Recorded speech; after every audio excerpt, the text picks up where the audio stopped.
So काल जसं मी त्या पोस्ट-इट नोटविषयी सांगितलं, की रिराईट करायचं म्हणजे मग तुम्हाला प्रायोरिटी कळेल तुमची. तशी अजून एक थिअरी आहे, की तुम्हालाच एखादी गोष्ट कळायला हवी असेल, तर त्याच्यासाठी काय करायचं? तर त्याच्यात असं आहे, की you need to slow down your thoughts.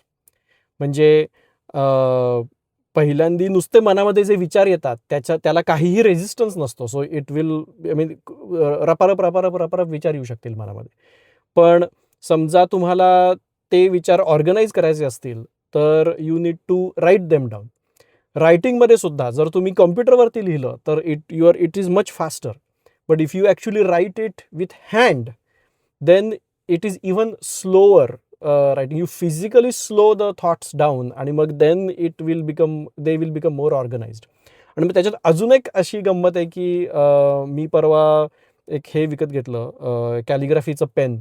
आणि त्याच्यामध्ये असं आहे, की ती शाईचं पेन नाहीये, ती शाई बाहेर आहे. सो तुम्ही त्याच्यामध्ये बुडवून लिहायला लागतं.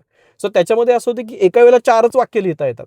आणि मग 4 वाक्यानंतर परत तुम्हाला लिहायचं असेल, तर परत बुडवायला लागतं. आणि मग ते बुडवताना जो वेळ जातो मध्ये, त्याच्यामध्ये it actually slows even down more. आणि मग त्यामुळे एखादी गोष्ट तुम्ही त्यानं लिहित असाल, तर तुम्हाला ती अजून जास्त कळते, जास्त थॉट्स ऑर्गनाइज होऊ शकतात.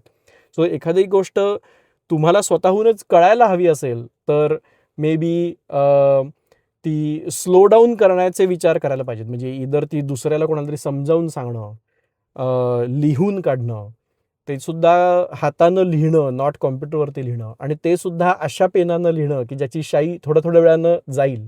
सो म्हणजे मग ते जास्त नीट ऑर्गनाइज होऊ शकतात.